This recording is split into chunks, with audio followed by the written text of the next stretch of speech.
Hi everyone, in this video I'm going to show you how to create a Screencast-o-matic account. First of all, go to Google search and type in Screencast-o-matic, and this will appear. So you click on Screencast-o-matic, and then you be given an option to sign up. So you click on sign up this for free, and then you either sign up with Google or you use your email address. So in this case, I'm going to choose sign up with Google.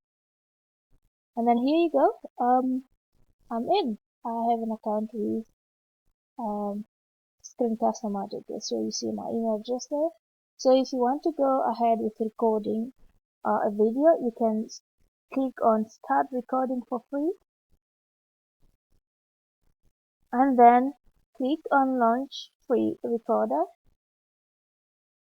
and then this box will appear. You just click on open screen recorder, and then there you go.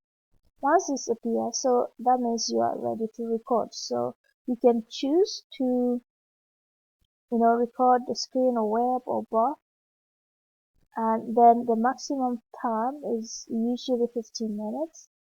And then before you start recording, make sure that you adjust the frame the way you want it.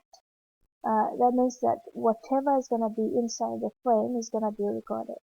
And once you're done, so you just click on the red button record, and then it start recording. That's it for now, and thanks for watching.